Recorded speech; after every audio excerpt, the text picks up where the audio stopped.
What is going on, y'all? It's your boy EJ2 Track Rat, and we are using the front-facing camera on an iPhone 15 Pro right now because I'm nice and fancy, as opposed to the rear cameras, which you'll see later.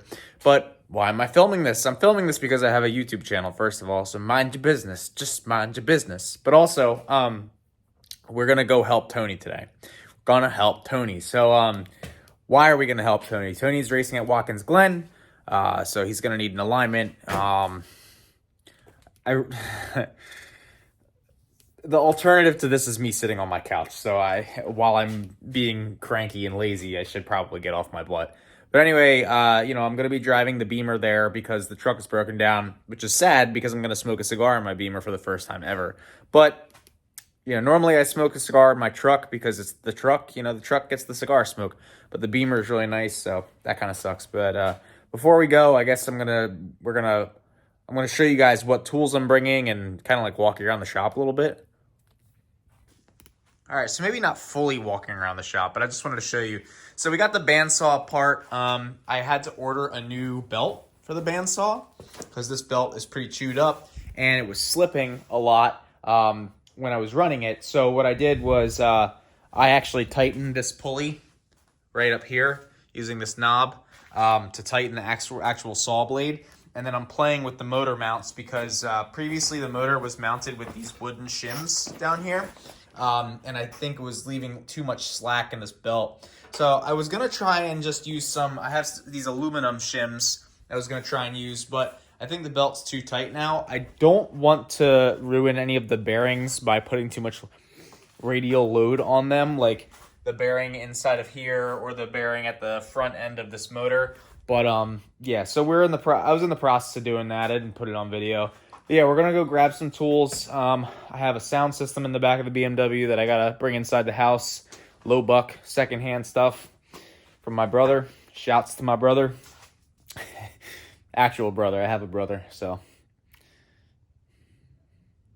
yeah. If you want to steal my information, I guess you can. Okay, now Tony's going to need a couple things. He has an impact gun to take his wheels and tires off. He has beer, which we need beer. He has jack stands. We're going to need jack stands. He has screwdrivers. He does not have toe plates, I don't think. Toe plates acquired. And while Tony is a dad, he's the archetypal dad, he does not have fishing twine. All right, fishing twine. That's not fishing twine. We're also going to be bringing this camber gauge, which I made a long time ago in one of my videos earlier in the season. And this is the digital level that we're going to magnetically attach to it. And we need frictionless plates. All right, so this is my new shorty. Her name is, and she's a box.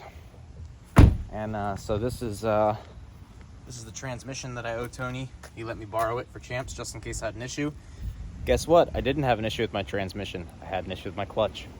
And then we have a bunch of tools. So FedEx is stopping by. White Santa. So we're about to get going. This is me and Bay. It's me and Bay. I love you. All right, we are at the Intimidator's house. God. The mighty GSR, the championship winning motor. Winning motor. The GSR with Type R cams. So I got here and Tony was just nut and bolting the car basically. We unloaded the BMW. This is, we're in Bensalem right now, and Tony is just nut and bolting the car. And so I have all of the stuff that I brought. So we got the transmission that I brought, that's Tony's spare. We got the frictionless plates, which is just like vinyl siding.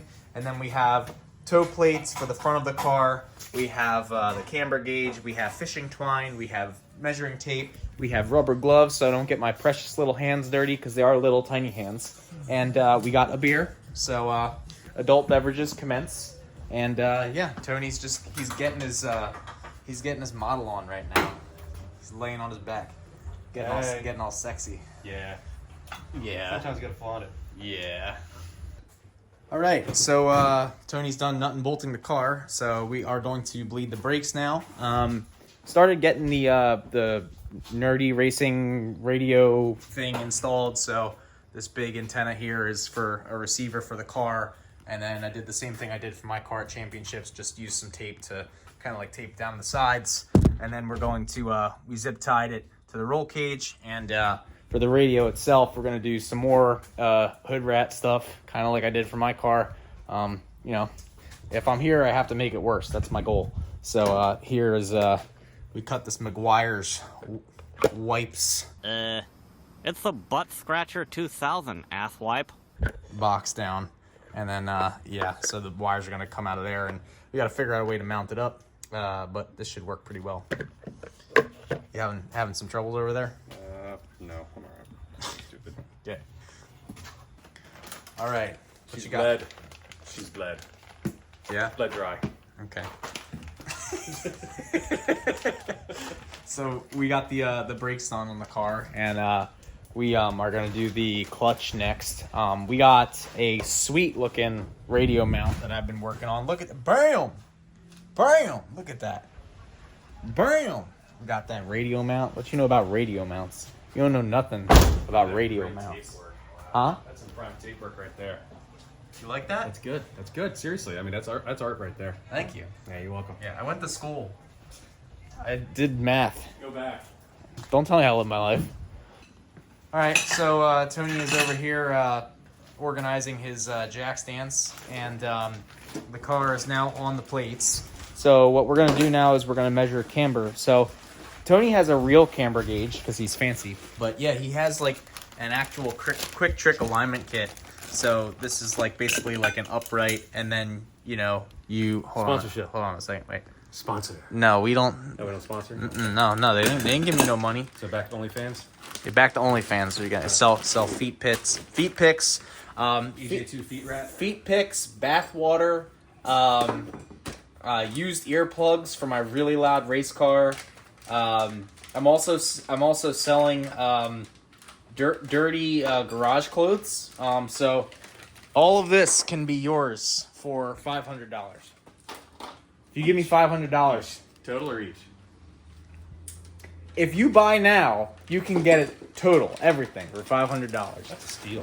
Right? So you heard it here first. You can buy my dirty garage clothes for $500 for each outfit. So anyway, now that we're done promoting my OnlyFans, we're basically going to make a kind of like a T setup here. So like one of these will go on the bottom, and then the other one will go perpendicular to that. And then basically it gets mounted up to the wheel, and then you put a digital level gauge to it. You calibrate it to the floor first. So you would lay it on the floor like this, calibrate it, then you put it like this, and then it'll measure the camber of the wheel. And it's the same thing as the angle iron thing I made. It's just having the T bracket makes it so much easier to set up on the wheel. It makes it so much more... It makes it more accurate, in my opinion. But yeah. Do copyright. Do this has none. Do this is a B-roll footage for my song. Do this is not. Do pre-planned. Do this is me singing off of the top of my head. Do I'm a freestyler. Do I am a rapper. Do my name's Dylan. Do DJ2. Do track rat. Do look at this. Do lightning cars. Do I have cats. Do not really. Do but I have. Do parrot. Do my name's Dylan. Do. The man is putting in work. Look at him go. So, are those the same height? Because if they're not the same height, you would No, but want... I will measure the same height. I would put the two black ones on the same side, and then the two red ones on the same side. That's fine. So right now, we are aligning the car. What I like to do for when I'm aligning a car in a garage is I like to measure with toe plates first, because when you're measuring with string, you have to make sure that the geometric center of the car is correct. Long story short, if you don't know what that is, look it up. I'm not telling you about it. But basically, if the geometric center is off and you measure it with string, you might end up getting toe measurements that are skewed. Let's say that you assume a shorter rear track width than the car actually has. What's going to end up happening is you're going to end up having more toe out all around, right? If you want to have the 0 toe and you assume a smaller rear track width, you're going to have toe out all around more so than you would otherwise, and I've run into that problem before. So I like to use the toe plates to measure front and rear because it's an absolute measurement. It doesn't give you left and right toe, but it does give you overall toe, and it's usually really accurate. So with that being said, Tony did adjust the ride height on this car. He put on new shocks and adjusted the ride height with the new shocks and also with some new tires. He went to a larger front tire. And what ended up happening was the alignment wasn't changed after that. So, we're looking at this alignment and trying to figure out why it's so out of whack. And I think that's probably why it is. But that's just a thesis, right? Like, you can think that you're right with the data all you want. But I've had so many cases in my life where you look at the data, you look at the numbers, you say, oh, I'm right. And then 3 months later, 4 months later, a year later, you look at your notes and you're like, oh, wow, I made that mistake or I overlooked this or that. So never perfect. That's why having like an actual alignment machine is so good. Anyway, 3.7 degrees up front for the camber, 2.7 to 2.9 in the rear. Those measurements are consistent with what we have historically. We had some difficulty on the passenger rear. There was a crown in the concrete. And so basically when we tried to calibrate the digital level gauge, it was giving us issues, which is why I like the trigonometry method, where you take a plumb bob and you let it dangle by the wheel, because it's foolproof. You can't have any crown issues in the pavement that you're measuring on affect any base calibration measurements. So yeah, so right now we are stringing it up, and hopefully we can get the track width close. I think it's 1.2 inches smaller in the rear for an EG. But the good news about toe plates is we can take these two measurements for the front, take these two measurements for the rear, and we can take an average of the two. And that will give us the average track width for the front, the average track width for the rear, and then we can figure out how we need to space the string away from the rear based on that. So we're golden. All right, so we did the math, and the track width is 1.328125 inches smaller in the rear than in the front. So obviously that's not ideal. First of all, SAE is not ideal. Second of all, converting that into a fraction is not ideal.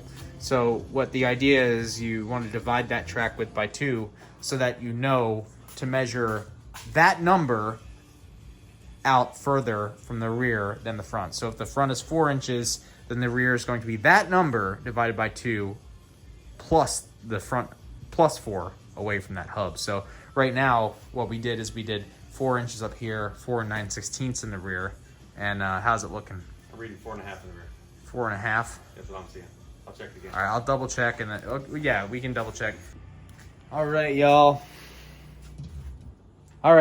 So when measuring with the string, it is not the same as the toe plates. As I mentioned, I trust the toe plates more than I trust the string for an absolute toe measurement. However, the string tells you which side is doing what. It tells you what the thrust angle of the car is in the rear. It tells you if the front has toe on one side as opposed to the other side.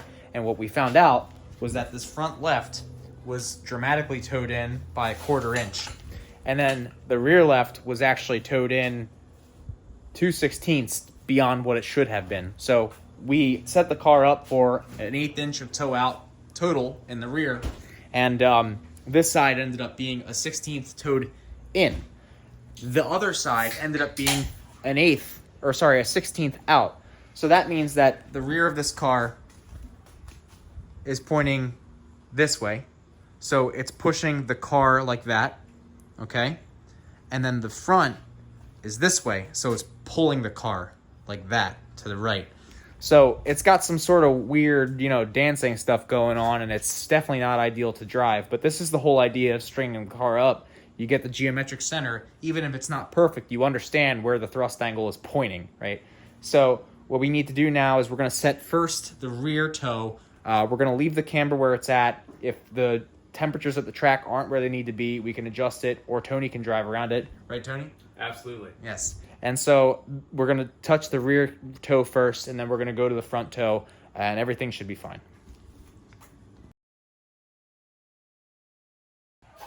All right, y'all. We are calling it a night. So we spent some time looking at the car. We got the rear alignment done. This side is good. It's 1/16 out. But we're running into an issue where the tie rod is bottoming out on this side when we're trying to correct for toe in up here in the front. My theory is that it is a bent knuckle, and the tie rod itself is not able to compensate for the bend in the knuckle, and because it's bottoming out. And so basically we're trying to toe it out more, and the most we could get it to, in terms of a good space was, 2/16 toed in from 4/16 toed in. So the instructions that I gave Tony were basically, because it's late, was put the car in the air, assuming the upper camber arms are straight. Look at where the upper camber arms are in terms of camber. Like, is the adjuster in the middle or all the way in? If the two match side to side, then you know that the knuckle's good, because the knuckle would be bent if one of them was maxed out and the other one was not, right? So that's the first step. If he finds nothing, we're going to try and band-aid it and then troubleshoot it later in the future. If he finds something, we know the knuckle's bent. Good news is we have knuckles.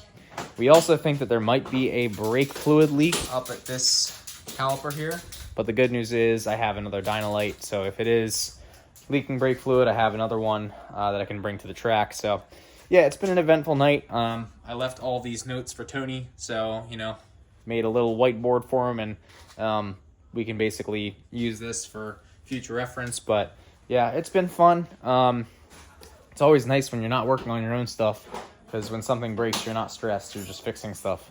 But It's been a long night. A little different for Tony. A little bit different. Because it's his turd this time, not my turd. Anyway, y'all, thanks for watching, and peace.